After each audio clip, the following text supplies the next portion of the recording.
OK, en 2 minutes, pourquoi s'intéresser aujourd'hui à l'expérimentation?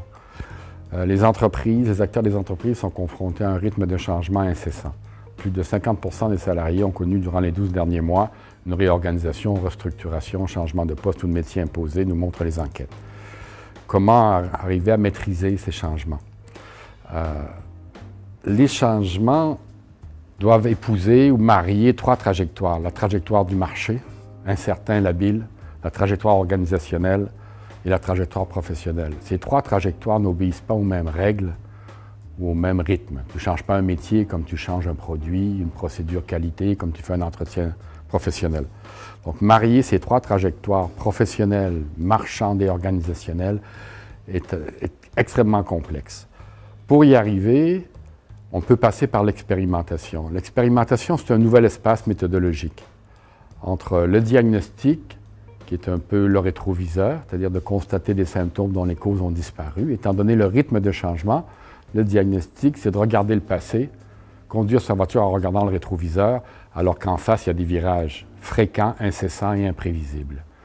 Les entreprises qui s'appuient, elles, sur l'anticipation, c'est un problème différent qui se pose, mais qui a aussi de fortes limites. L'anticipation, c'est essayer de prévoir l'avenir en regardant une boule de cristal. Le patron dit, dans ma boule de cristal, il y a beaucoup de brouillard, mais je vois au bout du lean office le ciel bleu et l'efficacité productive. Le représentant salarié, dans sa boule de cristal, qui est tout aussi enfumée, derrière le lean office, lui, il imagine le stress et la réduction des emplois.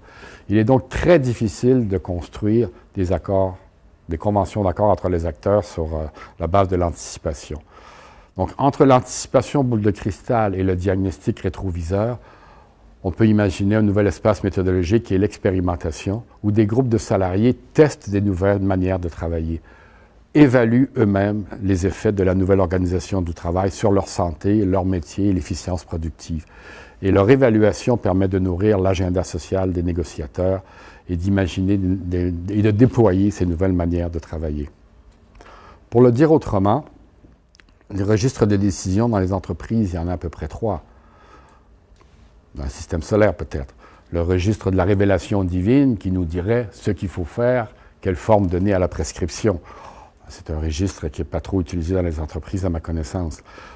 Le registre de la preuve scientifique suppose des analyses fines de très longue durée pour démontrer que les maux du travail sont dus à telle forme d'organisation, tel usage de la machine, etc. Et ce n'est pas possible d'attendre ces délais très longs que mobilise le monde de la recherche. Dans les entreprises, c'est le registre de la convention qui permet la décision. L'expérimentation permet aux acteurs de construire des nouvelles conventions d'accord sur la base de ce qui se passe sur le terrain et des évaluations remontées par les groupes de salariés.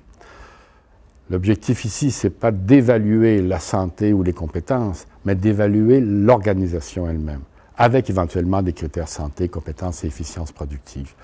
Donc, en ce sens, l'expérimentation se présente comme un nouvel espace qui pourrait mobiliser les chercheurs, les négociateurs, représentants salariés et direction, et en particulier les DRH, pour concevoir un cadre sécurisé pour expérimenter. Voilà.